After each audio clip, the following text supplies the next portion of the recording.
Messaging app Signal says you don't have to sacrifice privacy to be social. We give you a good reason not to buy your kids a $1,000 iPhone. And Amazon announces 8 new devices, all under $150. All that and more coming up on Tech News Today. This is Twit. Bandwidth for Tech News Today is provided by CashFly at CACHEFLY.com.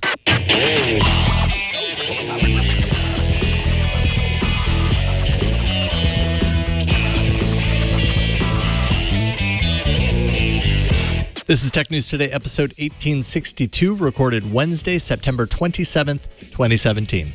This episode of Tech News Today is brought to you by Rocket Mortgage by Quicken Loans. Home plays a big role in your life. That's why Quicken Loans created Rocket Mortgage. It lets you apply simply and understand the entire mortgage process fully so you can be confident that you're getting the right mortgage for you.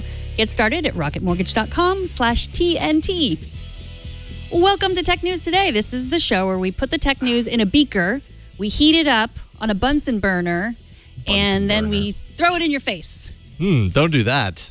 That sounds painful. I use those terms because my Aunt Priscilla, who is a former middle school science teacher, is here visiting. Did I get that right? Bunsen burner? Is that how you heat up a beaker? Oh, yeah. Yes. Okay.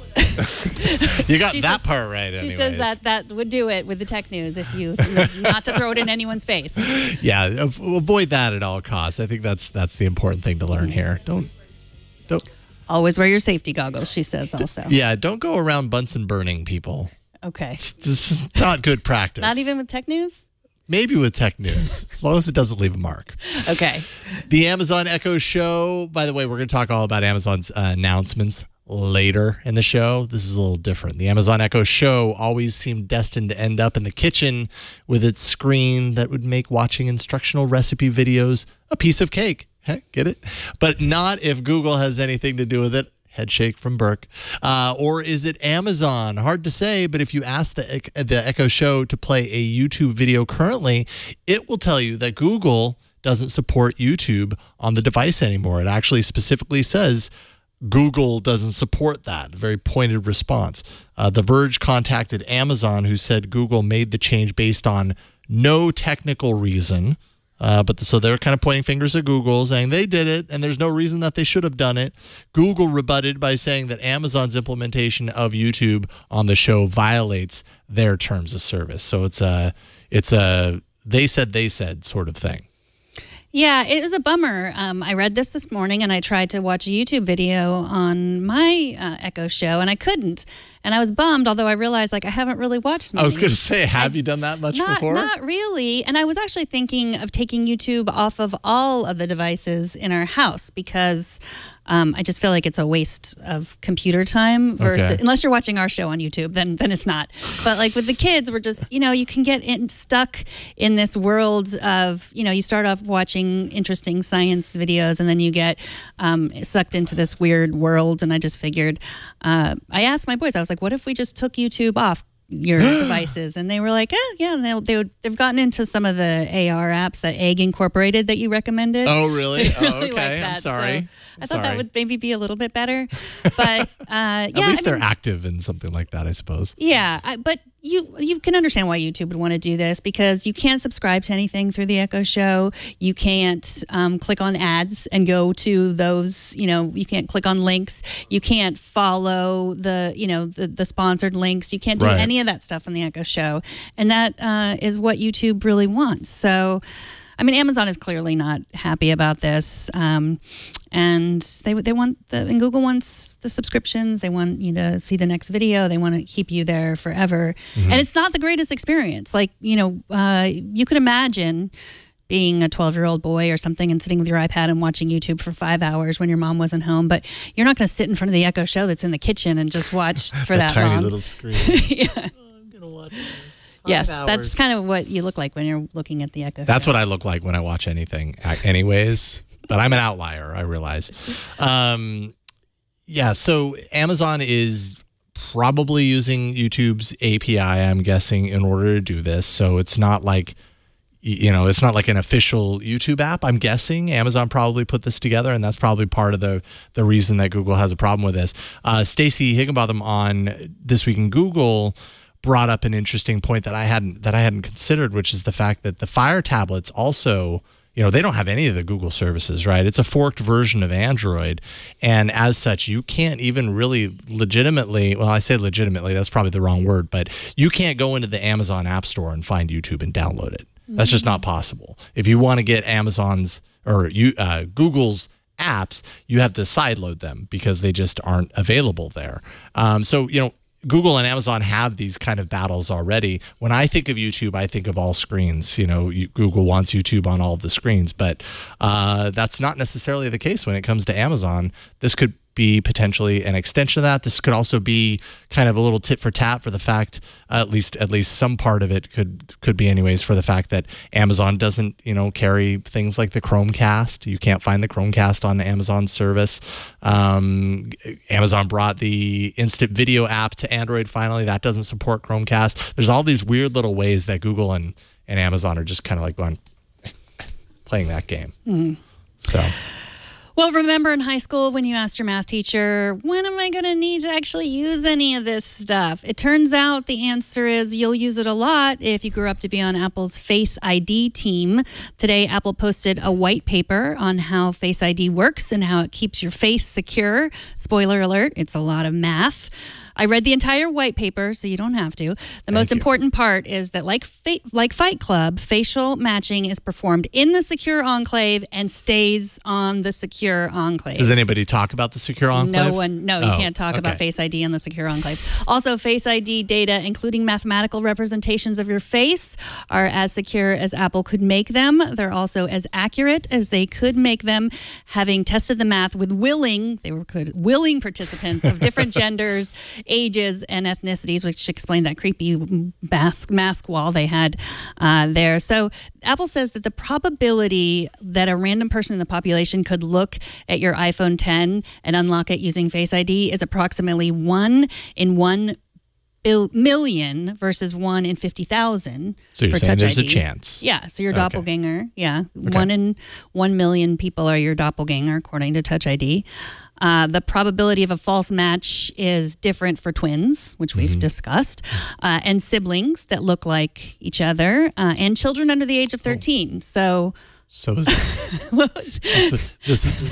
I don't even know what I'm looking at right now. Is this my doppelganger? I guess that's your doppelganger. Oh, okay. Yeah, no, my doppelganger is missing a little space right in between his eyes. That would be a good to test if the Face ID would work. Right. But it has the depth sensing, so it can't work with pictures. And it's also measuring, a lot of how these types of systems work, and I'm sure this is but one component of Face ID, is it measures all, the amount of distance between all of the major kind of features of your face, how far between your eyes, and how that correlates to the distance between your eyes and your nose, and all that kind of stuff adds up. So I don't even think that would be enough. That would throw off the math entirely. And that's just one element. That's kind of part of the point of the white paper, is to kind of show how much goes into matching these things. It certainly sounds like, based on what Apple's presenting here, that compared to Touch ID, this is the more secure approach.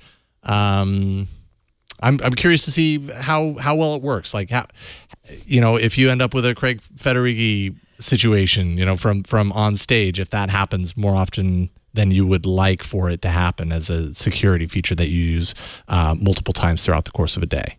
Yeah, because you just enter your code in. It's not that hard. Yeah, but yes, that is true. But I've had interactions with security systems, and I'm sure you have too, where because it's this alternate option for security, you want to use it, and the fact that it doesn't work, and you can always fall back on using your PIN code, but you've now just spent more time getting in than if you'd have just done your PIN code initially. And as those add up, then you're less likely to want to use it. At least I am. At that point, I'm like, well, if I'm spending all my time not knowing if it's going to work, then I'm just going to use my PIN code. Right.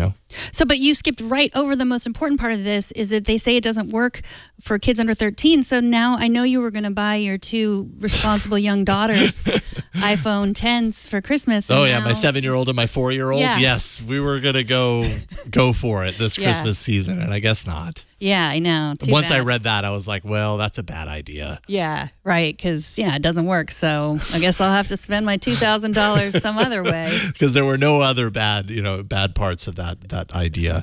So there's that. Although that kind of threw me off a little bit, because like when I think of Google's face matching, Google's really good with kids.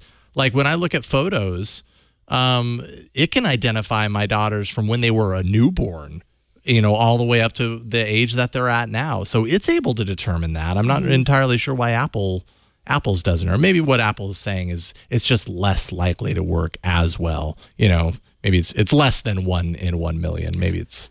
Do you have baby pictures that it recognizes as you? Because my baby pictures that I've scanned and put in my Google Photos, it doesn't recognize as me. That's a really good question. I know that I have photos scanned of me. I would have to take a look. I'm not sure if they've matched up to me. I'm guessing that they have, but I haven't actually gone in there specifically to look for that. We should definitely test it on that kindergarten first day of school picture you have where your parents dressed you in that Playboy t-shirt. That was a really great school photo day shirt for them to dress me in.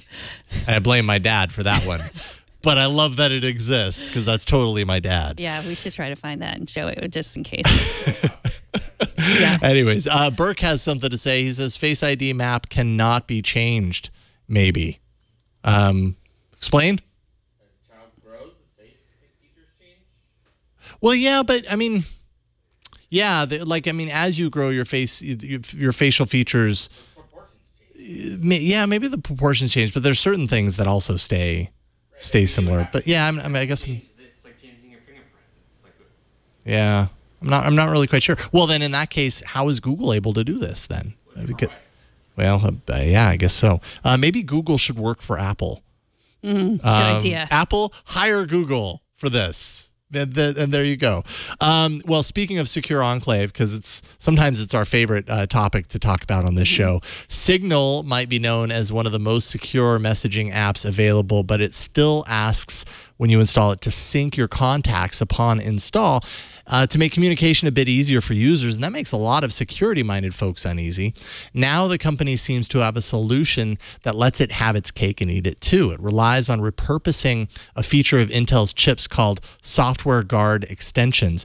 That feature was designed for digital rights management, but in this case, they're repurposing it on their servers. Not only that, it allows anyone to check the integrity of the technology to know if it's been changed to suddenly allow for storage of those contacts in any other place. So the idea here is that when you sync your contacts, they end up in this secure enclave, thanks to this feature, this Intel feature, that Signal is blind to, that basically anyone is blind to. It operates within there entirely, and it's deleted upon removal. Part of the kind of security checkpoint built into this feature is that, in the case of DRM, or in the case of this, users could actually have, because it's open source, could actually have view into the code to know whether something has been altered to allow for someone to actually see in there. If that ever happened at any point, there would be a signal of that for users, and they would know that, something has changed and decide not to do anything. So therefore, that would be the safety check, essentially.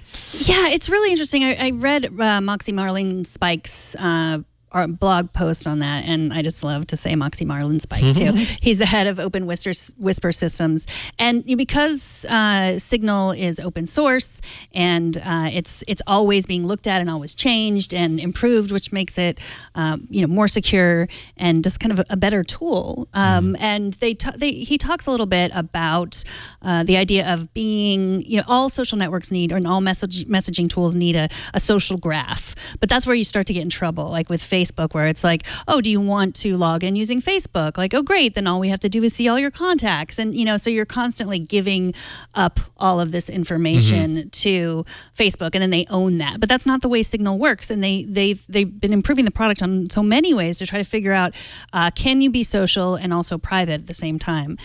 So I wish more people would use Signal, because that's why I don't, because I don't know people that do. Yeah, I know. That's the big challenge, is moving everybody over and getting them to use it.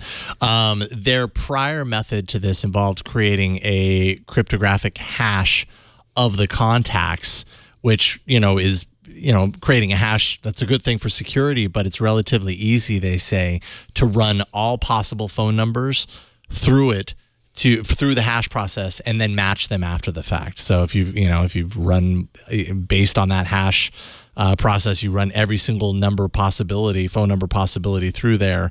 then it's able, you're able to kind of backtrack it and know. So this would replace that, and maybe it'll be a way, it's rolling out in the coming months. Maybe it will ultimately be a way for other similar apps to also do this in a very secure way. Mm-hmm. Recode reports that Facebook, Google, and now Twitter have all been asked to testify before the Senate Intelligence Committee in November. The social media scrutiny has been heating up all year, but has reached a fever pitch following Facebook's disclosure that the Russians bought $100,000 worth of ads on the site during the 2016 election.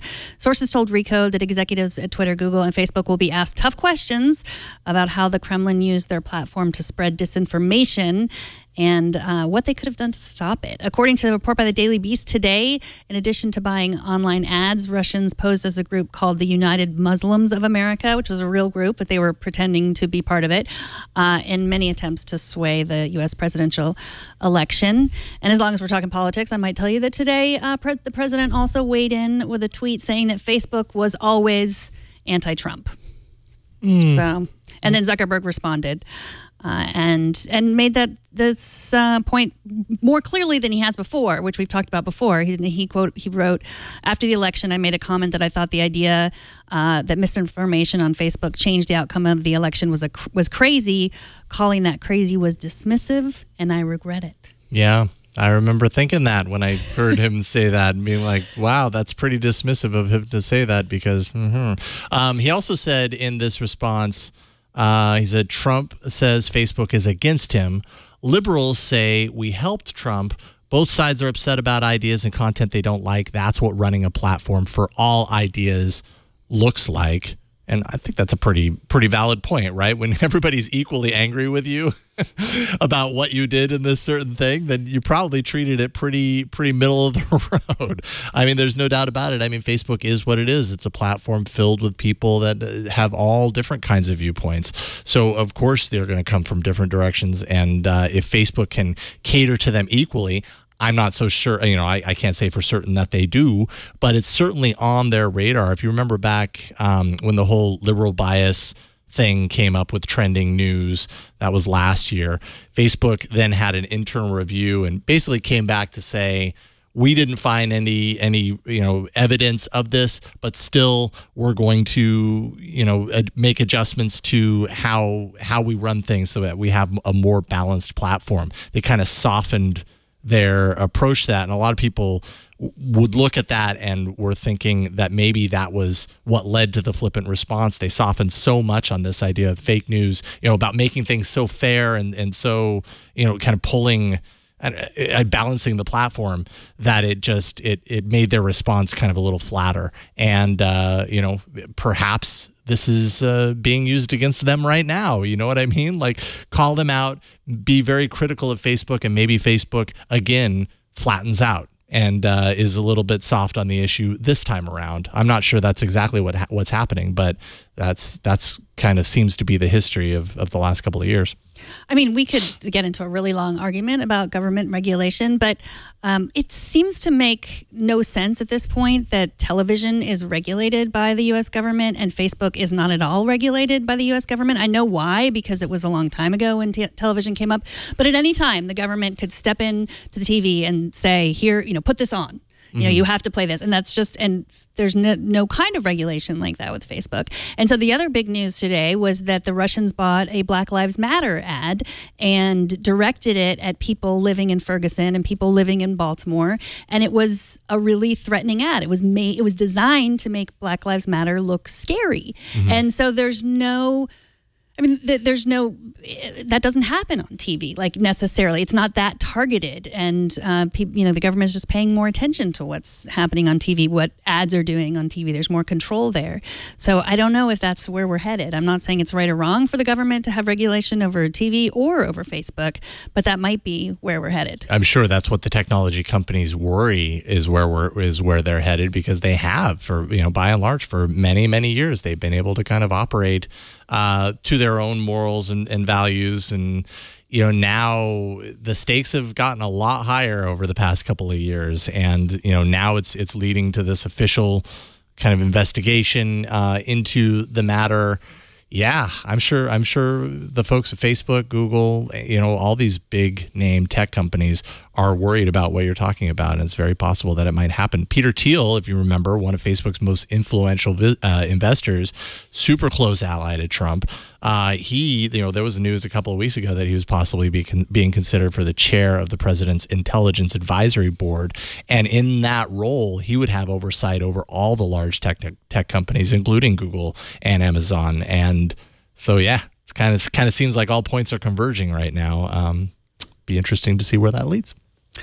Hoping to get ahead of the Sonos event on October 4th, Amazon announced oodles of new products, oodles of them, at a surprise press event today. We'll talk about all of them, but first, let's take a minute to thank Rocket Mortgage, the sponsor of this episode. The mortgage experience wasn't keeping up with the times. You know that if you got a mortgage recently, it's dated. It needs a client-focused technological revolution. We need to throw technology at this problem. That's why Quicken Loans created Rocket Mortgage. Rocket Mortgage gives you the confidence you need when it comes to buying a home or refinancing your existing home loan. It's a lot of money. It's scary. With a little confidence, you can find the right loan for you. It's simple. Rocket Mortgage makes this simple, allowing you to fully understand all the details and be confident that you're getting the right mortgage designed just for you, not designed for anyone else. It's also convenient. Their trusted partners allow you to share your financial information with Rocket Mortgage at the touch of a button, and it's powerful. So whether you're looking to buy your first home or your 10th, Rocket Mortgage is able to perform thousands of calculations in seconds based on your income, your assets, and your credit. Rocket Mortgage can analyze all of the home loan options for which you qualify and then find the one that is just right for you. Rocket Mortgage by Quicken Loans. Apply simply, understand fully, mortgage confidently. To get started, go to rocketmortgage.com/TNT.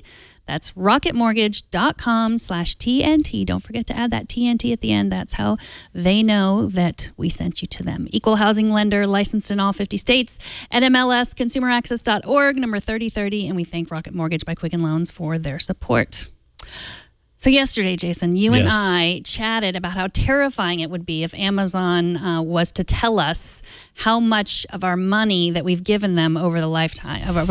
If that was like something you could click on, like your orders over your lifetime, and there was an amount, that's a number I wouldn't want to see. Yeah, me too. And now it looks at least like that number is about to get a little bit bigger. Let's talk about all the Amazon announcements, starting with the most expensive first, which is only $150. That's the Echo Plus. It's a new smart home hub for all your Internet of Things devices. So basically, you get this little, it looks like the Amazon Echo, and you get it and you say, discover all devices. And if you have any smart devices in your home, they'll find them. It's got second generation far field voice recognition and enhanced sound, so a slightly better speaker. It has 100 partners right out of the box, and it comes with a Philips Hue smart bulb. Just one, but those things are expensive, right? Aren't they? They can be, depending on the bulb that you're getting. I mean, some of them are not that expensive. Like you get a 2-pack of the white, it really depends on what it is, but you get a 2-pack for like $20-25 or whatever. But still nice to get it in. And I think what that does is that sends a message as far as like what this device, the power of what this device can do, basically. Yeah. So it's my, as I mentioned before, my aunt's here, and I asked her, "Oh, do you have any Amazon Echoes in your house?" And she said, "No, because they might be listening to me." And it's true. I've just totally forgotten that. Yeah, right. You've been lulled into all the things it can do for you, but right. Oh, by the way, cameras and microphones everywhere with that too. Yeah, $149, like you said, $30 cheaper than the original Echo. So even though this is kind of like the premium one of the new series, is still $30 cheaper than what you would have spent with the full size Echo, and it sounds like it's Zigbee is the IoT standard that's operating here. So if you have other hubs for different IoT devices throughout your home that operate on Zigbee, you could essentially replace those other hubs with this. You might lose some functionality of apps that talk specifically with those hubs and everything, but it would, simplify your IoT setup essentially, and that could be nice. Mm-hmm. For $20 less than the Echo Plus, you can get a cute little Echo Spot that costs $130. It's basically the Echo Show with a screen, but it's shrunk into the form factor of an alarm clock. It has a 2.5-inch screen, round screen, which I'm not necessarily fond of, but I like it. Oh, come on. It's cute. It is cute. It supports streaming services like Prime Music, also Pandora, Spotify, iHeartRadio, and TuneIn, and of course not Apple Music or Google Play Music because they're mad at each other. You can watch your nursery cameras. So if you have a little camera in the baby's room, you can watch through there. If you have a security cam, looks like a doorbell cam, you can watch that through there. You can make phone calls, and this is available now. You can order it now, and it'll be available. It'll come in December for the holidays. I think it's cute. This is probably my favorite of all the devices. Are you going to get one? I don't know. I mean, the question on that that I have on this also came up on This Week in Google earlier, is this is a device that is absolutely intended for your bedroom, right? Like it's an alarm clock. Like where else are you going to need an alarm clock? And so you're going to have this by your bed, in your bedroom. It's got a camera. It's connected to the internet. If you want to go ahead and throw that tinfoil hat on and be worried about the fact that you've got an internet-connected camera pointed at you in your bedroom, while you're sleeping, that's something to worry. That's something for you to worry about and lose lots of sleep over, I suppose. And if it doesn't worry you, if it has your alarm clock in it, it knows when you're sleeping. Wait a minute, it knows you're awake. It knows if you've been bad or good. So that makes it cuter. It's like Santa Claus on your bedside. See, they missed a magical marketing opportunity here. I don't know. Like, a lot of people aren't going to care about that. But I asked Stacy, like, this is the Internet of Things. It's an internet-connected camera. Like, is there really something to be worried about? And she says, yes, IoT is insecure. Be worried about that. Yeah. So I don't know. Does it? I suppose you could throw a little piece of tape over the top of it, but it would limit the sleek quality of the device. I don't know if I'll get one. The Echo Show, the one with the screen, is a constant. It's coming between my husband and I. He doesn't like it. He hates it. Yeah. He always turns it off.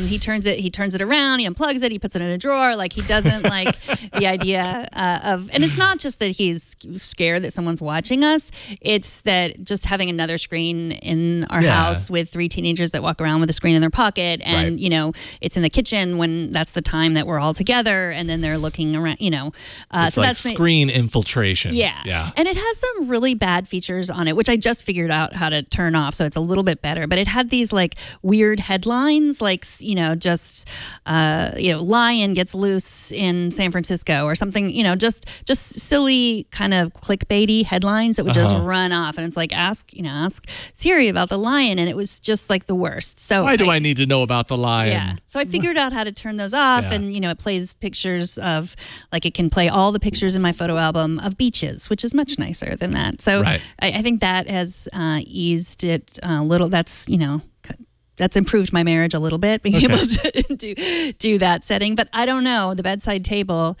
unless if I just put it on my bedside table and he doesn't, really even notice that it's over there, maybe. I mean, it's basically, it's like the smaller version of the Echo. What was it? Was it the Show? Oh yeah, the Show that was supposed to be in your closet, and no one really talks about that, because I think is that even out? I think it's out. Okay. Yeah, but I don't know anyone that has it. Or I don't know if it's out. I don't even know if they might have like scaled back on that. Yeah, introducing Amazon Echo Show 229. No, Show is the screen. The look. The Echo look. Yeah. That's what I was thinking of. The Echo look. And that's not even on their site. Yeah, I think that everybody made fun of it, including us. And so I think maybe exclusive by invitation. That's what it is. So it's fashionistas. And obviously that didn't have a screen. So yeah, there's a little bit of crossover there. Yeah. Next comes the $99 new Amazon Echo. It looks more stylish with a smaller, shorter cloth-covered or faux wood design like the Google Home or the yet-to-be-announced Apple HomePod or yet-to-be-released Apple HomePod. It's also competing in terms of sound with the HomePod with a new tweeter. It goes on sale today for $99. You can also buy 3 for $250 for multi-room audio. So this is just a cheaper... It's somewhere between the Echo Dot and the Amazon Echo. It's got a dedicated woofer and tweeter plus Dolby sound and free calls in the U.S., Canada, and Mexico. And those 6 different shells. So you can choose between whatever cloth one you want, like the Google Home. Okay. So it can match your bed like that one with the little cloth that matches the headboard. Isn't that nice? And no camera. And no screen. No camera, no screen there. 3-pack is $250. You just add 3 to your cart, you get $50 discount applied. And so that ends up being kind of a good example of their recently announced multi-room capability, the functionality to kind of have these scattered throughout your home and all be playing the same song, let's say, all synced up and everything. This would be one example of an easy way to do that if you want to get on that train.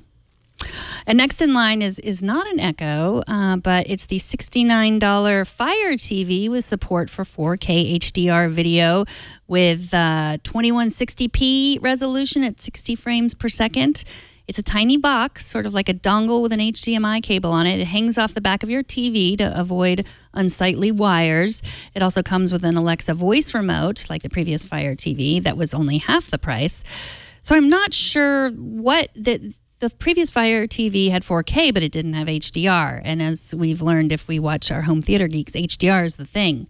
Yeah, HDR is big. The previous one also, it did have 4K, but this one has it at how many frames per second was 60. it? 60 frames per second, which is an increase as well. So 60 frame per second, 4K here, also the HDR. And yeah, that's quite a big dongle. Or maybe it's not. It hangs off the back of your TV. Yeah. Oh, I know. It hangs off the back of the TV. But in the photo where it's like hanging off the TV, it almost looks like, that thing's big and heavy enough that it might just unplug, but it probably won't. I think Amazon's probably thought of that. Yeah. Okay. Not bad. Fire TV. I've never really explored Fire TV. So I don't know how cool it is, but I know people are really into the Fire TV. Like it's a good kind of, connected television way to go.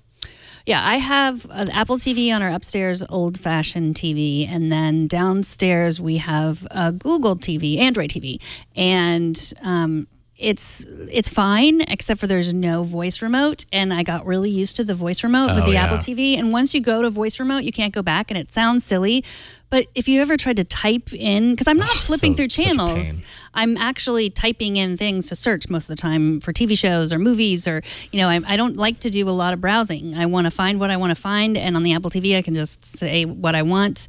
And get right there. So this has a voice remote. Does your Chromecast have a voice remote? Do you have a voice remote on your TV? I don't have a voice remote on my TV. I mean, if you're using Chromecast, a lot of times you're using your phone to control it. Your phone is your remote, and so you could do a voice command through that. I could also do it through my Google Home.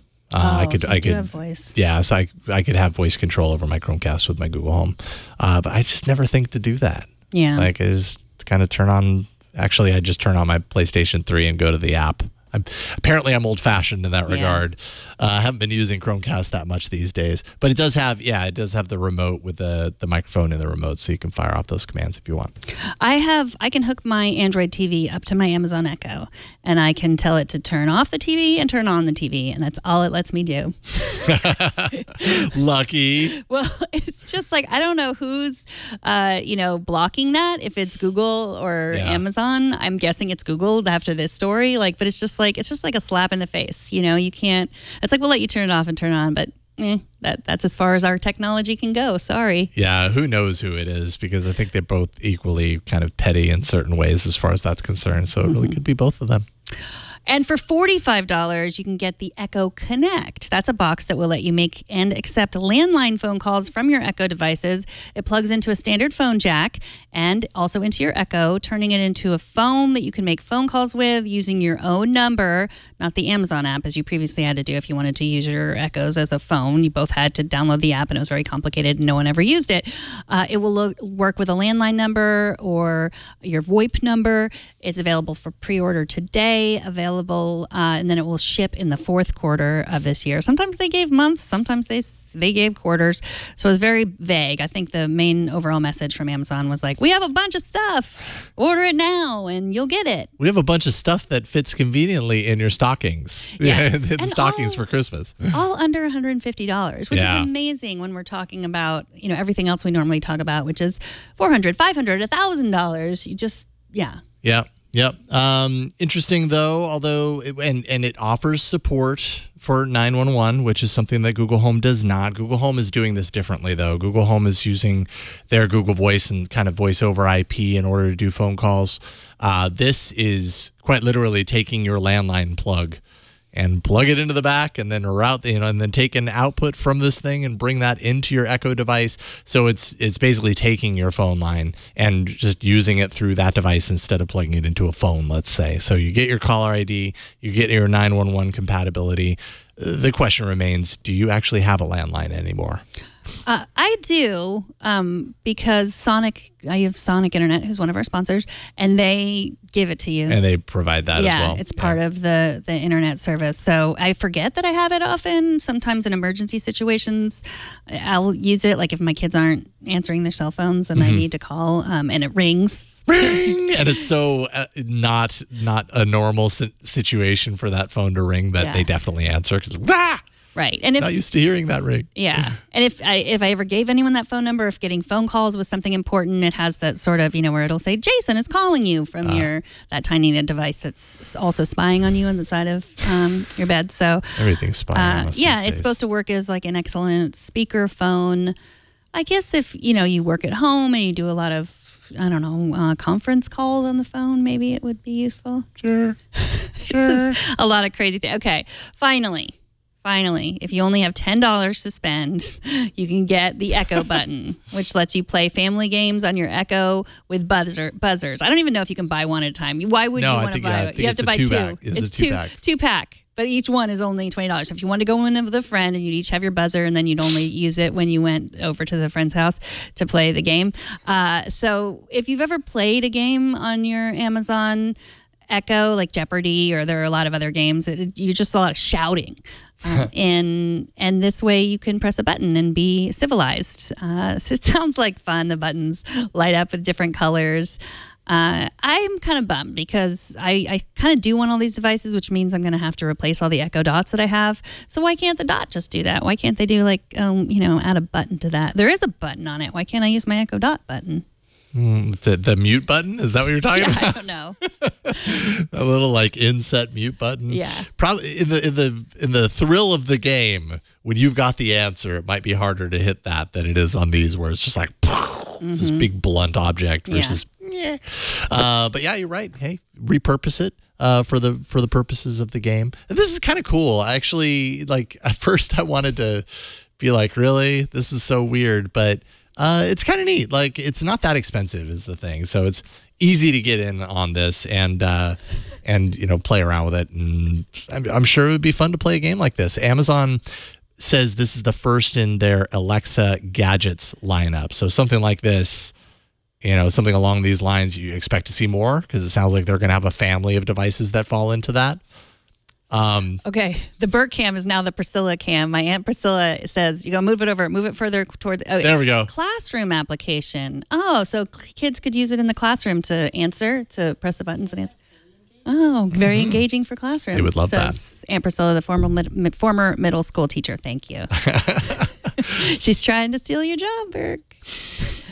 You might be afraid. So before we move on, Amazon announcements. You are definitely in the Echo camp. I don't have any Echo devices. What is the thing you think you're going to get? Well, I only have 6 Echo devices right now. All? That's all. That's all. I think if anything, the Spot, because it's cute and so people are watching me while I'm sleeping. Yeah. Okay. What about you? What have you? Well, I'm not. Like, I'm just not probably going to get any of these. Like, I just don't have any. Like, if I got one of these, I'd be changing entirely how our home works. So it would be a big switch. My dad has the Google Home, and he has the Amazon Echo, and he has an Echo Dot, and he has the Ecobee 3 Echo enabled thermostat, but he doesn't really use the Google Home. Yeah, much. But I think you can do both. Well, I think if you have both, you probably end up realizing at some point what is the one you use more than the other. You know what I mean? There's probably a reason why you do, and I just don't want to. I don't need to complicate things more by adding more platforms in my house to decide between. Wait, so would you get? Are you going to get like any kind of security camera for your dog to watch him while you're? I don't know. I haven't really thought about it. I guess I could. But she's a dog. Yeah, she doesn't need it. I was just curious. She could be. I'm sure she could be threatening if she really wanted to. I mean, she's adorable. Don't get me wrong. No, I mean a security camera, like so you can watch her while you're like just see how she's doing. If she's destroying things. What can I do if she's destroying things? I don't know. Other than know that, dang it, she's destroying things, and when I get home, it's going to be a big mess. And that just sounds miserable. No. I'm sure this will change over time. We just got the puppy. Yeah. So I'm learning how to be a dad to a puppy. Okay. So puppies don't need cameras. They don't need Echo Dots. Now, if it was an Echo with that I could do like 2-way video call and we could talk to each other, you know, I could like ring and she'd run up to it and tap the screen. A trainer to do that, and then I could talk to my dog and then hit a Echo buzzer button, Echo button, and that would release dog food into a bowl. And then they do have that. I know. I've heard of these. See, these are things that you could do actually with this. You could probably, I'm sure if you were a developer, you might be able to rig that up. It's not impossible. Anyways, feedback time. Mike from Downingtown, Pennsylvania writes, not sure as to how to say this nicely. Age discrimination does exist, as does sex discrimination, appearance discrimination, race discrimination, etc. Anything that can be used to differentiate folks can also be used to discriminate. I was working for a good company when we were bought. Almost immediately, they started laying off older, mostly male workers. I was nailed during the 3rd round, just 3 weeks shy of my 55th birthday. Ouch. This was also just over 2 years since I had earned my MSIS from Penn State University. I had worked hard to keep my skills current. It took 5 years before I could find another good full-time job. At the suggestion of the State Employment Services Office, I had removed all references to employment prior to 1980. After doing that, I did get more interviews. I finally did get a good job with a local transit agency. I stayed with them until I was 68. That sounds miserable having to go through all that. Yeah. So, of course, this was in reference to the study that we talked about yesterday that men and women are discriminated against equally after the age of 40 in tech careers. Right, a study. And we did get lots of email about that from people who agreed that it was true. Mike's experience. So fun times. We're glad you're retired now, Mike, because then you can email us and send us funny responses to our tweets. Yes, thank you. Because that is your real job. TNT's fan of the day is Michael on Twitter, who sent this picture, not of him watching TNT, but watching the episode of Know How that we infiltrated to discuss how to recover from the Equifax hack. There we are. It's like TNT how. Yes. I don't know what we're doing with our arms and hands. But yeah, there's something going on. Are we dancing?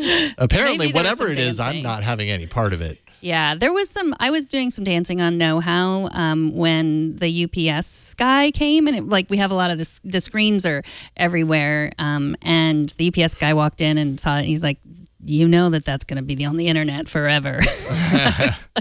Yes, yeah, I've come to terms with that a long time ago. Cameras watching me while I'm sleeping, pictures of me dancing on the internet forever. Show us how you watch or listen to TNT, whether you're dancing or not.